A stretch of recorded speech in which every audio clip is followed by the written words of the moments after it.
শাকিল তরফদার মুন্সি কি ফাইলগুলো দিয়ে গেছে? জি বস, উত্তর আবাসন প্রকল্পের ফাইল এখনো দেয়নি, রেডি বলে হয়নি, পরশুদিন দিবি। আবাসন ব্যবসা খুবই ঝক্কি ঝামেলার কাম, ধৈর্য ধরতে হয় প্রচুর।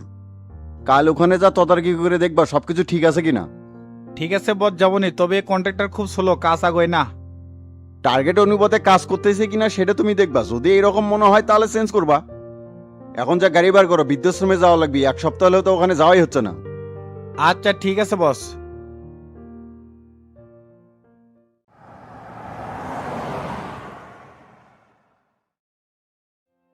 স্যার 40 নম্বর বেডের ওই বুড়ো তো খুব কান্নাকাটি করিচ্ছে, ওনার জন্য তো আশপাশে মানুষের সমস্যা হচ্ছে। কি বলো, এখনো কান্নাকাটি করে? মানে ওনার সমস্যাটা কি আসলে? সেটা তো কয় না স্যার, কিছু জিজ্ঞেস করলে ফেল ফেল করে চা থাকে আর হঁ হঁ করে কান্দে। এল্লা আজগবি লোক যে স্যার কোথা থেকে তুলে নিয়ে আসে সেটাই তো বুঝি না। এই কিছুদিন আগে একটা মহিলা নিয়ে আসছিল, তারও সেই বিঘা, সারাদিন খালি চিল্লা চিল্লি করে। পরে ডাক্তার দিয়ে ট্রিটমেন্ট করানো হলো, দেখা গেল ওই মহিলার মাথার সমস্যা আছে। এই লোকেরও কি একই কাহিনী মনে হচ্ছে নাকি ফরিদ? না স্যার, আমার কাছে তো সেরকম কোনো কিছু মনে হচ্ছে না, মনে হচ্ছে জীবনে বড় কিছু একটা শখ আছে, যার জন্য সারাক্ষণ এইরকম করিচ্ছে। আচ্ছা ঠিক আছে, তুমি যাও, সামনে জানি কোনো ময়লা না থাকে, গাড়ি আসলে সব তুমি তুলে দিবে। স্যার কিন্তু এক সপ্তাহ হলো আসিচ্ছে না, তাই যে কোনো মুহূর্তে আসতে পারে। ঠিক আছে, আমি এখনই যাচ্ছি, সিটি কর্পোরেশনের গাড়ি একটু পরে আসবি, আমি সবকিছু তুলে দিয়ে মনে ওটি। কি ব্যাপার, ডেস্কে কোনো লোক নাই কেন? এই রঞ্জু সাহেব কোথায় গেলেন? স্যার আসসালামু আলাইকুম, আপনি কখন আসলেন? ওয়ালাইকুম আসসালাম, এইমাত্র আসলাম। তা আপনি কোথায় গেছিলেন? ওয়াশরুমে গেছিলাম স্যার। ও আচ্ছা, তো এই দিকের পরিস্থিতি কি, সবকিছু ঠিক আছে? জি স্যার ঠিকই আছে, আর একটা স্বেচ্ছাসেবী সংগঠন আসছিল, পুরা বৃদ্ধাশ্রম পরিদর্শন করলো, আর তারা একটা বড় ধরনের অনুদানও দিতে চাইছে। আমার বৃদ্ধাশ্রমে কারো অনুদানের প্রয়োজন নেই, আল্লাহ তালা যা দিছে সেটাতেই ভালোভাবে চালাতে পারবো। আর যারা সত্যি সত্যি অনুদান দিবি, মালিকের সাথে যোগাযোগ করবি, ম্যানেজারের সাথে না। এরা এসে কি ভিডিও করছে নাকি?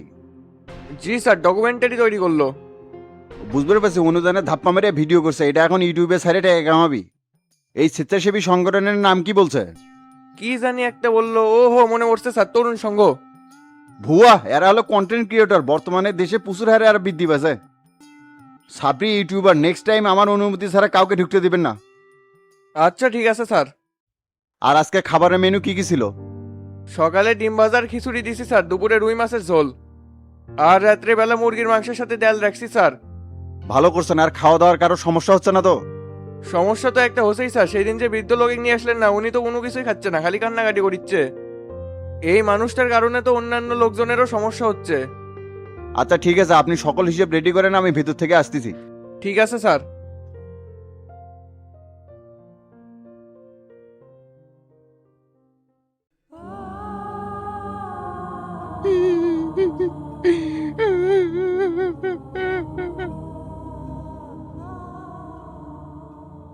কি ব্যাপার সাসমে, এত কান্নাকাটি করছেন কি জন্য? আমাকে চিনতে পারছেন? আমি মুসা। হ বাবা, চিনবার পাছি, তুমি আছ? হ্যাঁ আসলাম। তে আপনি এত কান্নাকাটি করছেন কি জন্য? শরীরের মধ্যে কোনো সমস্যা হচ্ছে? না বাবা, জীবনে বড় একটা ভুল করে ফেলাছি, তারই প্রায়শ্চিত্ত করতেছি। পাপ পুণ্য মিলেই মানুষ, তে কি এমন ভুল করছেন কোন দেখি শুনি। চুপ করে থাকলেন কেন? বলতে লজ্জা পাচ্ছেন নাকি?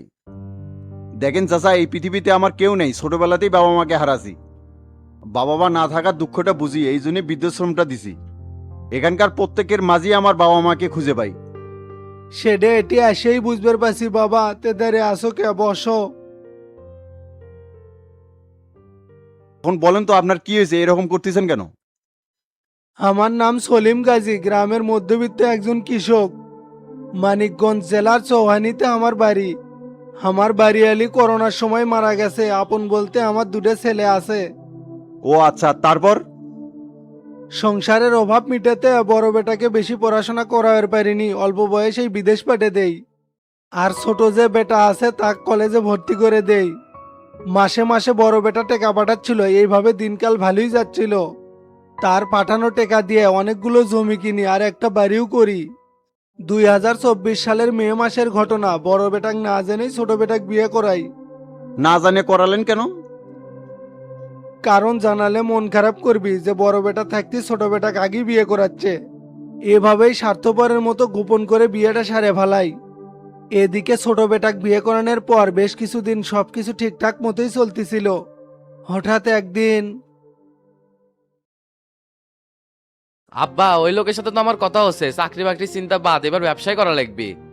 কি কোষ রে বাবা, ব্যবসায়ী করবো? যে টাকা পয়সার হিসেব শুনলাম, এত টাকা আমি দুমো থেকে। দিব থেকে মানে জেলা জমি জমা আছে হলে বিক্রি করে দাও। ব্যবসা একবার খারাপ হলে উনকে কত জমি কেনা যাবে। কি কোষ, জমি জমা বেচে টাকা দুমো? এগুলো তো সব তোর বড় ভাইয়ের টাকা দেখে না। দেখো আব্বা, আমি এত কিছু বুঝি না, ওই লোকের সাথে কথা কয়ে যাচ্ছি, তাড়াতাড়ি টাকা ম্যানেজ করে দেওয়া লাগবে। এই সুযোগ যদি একবার হাতছাড়া হয়ে যায় তাহলে জীবনেও কিছু করতে পারবো না। আর বড় ভাইরা তো টেনশন করিচ্ছ কে, বিদেশে আছে টাকা কামাই করিচ্ছে, কিছু করে পারবি নি। তাই বলে এক বেটাক সব দিয়ে আরেক বেটাক ঠকামো, এটা কি ঠিক হবে? দেখো আব্বা, এত টেনশন করছো কিছু জন্য? আমার ব্যবসাটা যখন খারাপ হয়ে যাবে তখন জেলের টাকা নিচে হলে দিয়ে দিবো। আর ওই তো এখনই দেশে আসিচ্ছে না, এর মধ্যে আমি না কর্মশক্ত করে দাঁড়াই, সেটা কি তুমি চাও না? বুঝিচ্ছই তো, বিয়ে করছি, কয়েকদিন পর সোল পোল হবি, তা করে ভবিষ্যতের জন্য তো কিছু করা লাগবে। তাই এত কিছু না ভাবে তুমি তাড়াতাড়ি টাকা দেওয়ার ব্যবস্থা করো। দেখ বাবা, এখনই কোনো কথা দিবার পাচ্ছি না, আমার আরো ভাবনা চিন্তা করা লাগবে। যা ভাবা তাড়াতাড়ি ভাবো, হাতে অত সময় নাই। বাবারে এত তাড়াহুড়া করিস না, দেখি না কি করা যায়।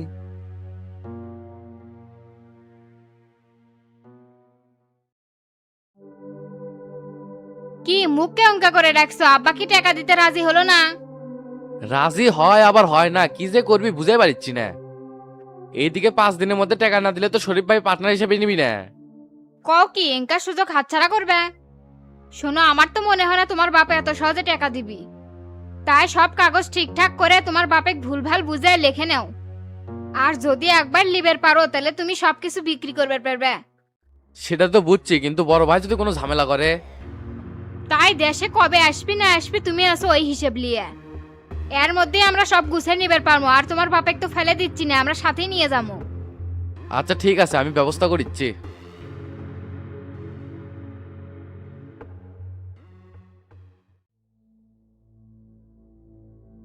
তারপর বইয়ের সাথে সোলা পরামর্শ করে ফাঁকিতে আমার থেকে সব কিছু লেখে নেয়। পরবর্তীতে বেটা বাড়ি সহ জায়গা জমি বেচে দিয়ে হামাগলে শহর বিলে চলে আসে। তে এর মধ্যে আপনার বড় বেটার সাথে যোগাযোগ হয় নাই? হছিল বাবা, সব কিছু হওয়ার পরে একদিন হঠাৎ করে দেশে চলে আসে। ওর নামে যে কোনো কিছু নাই এটা জানবার পেয়ে ওর ছোট ভাইয়ের সাথে সেই কথা কাটাকাটি হয়। ওর রাগ করাটা স্বাভাবিক, কারণ সব কিছু ওর কষ্টের টাকা দেখে না হচ্ছিল। বেটাটা আমার মন খারাপ করে একেবারে দেশ ছেড়ে চলে যায়। আর যাওয়ার সময় কয়ে যায় যদি মরেও যায় কোনো দিন দেশে আসবো না। বাবা আমার অনেক কষ্ট পেয়ে দেশ ছাড়ছে। তে আপনার ছোট বেটা পরে কি করলো? কছিল আমাক লিয়ে সারা জীবন একসাথে থাকবি, কিন্তু 3 মাস যেতে না যেতেই ওর বউ চক্রান্ত করে আমাক বাড়ির থেকে বাইর করে দেয়।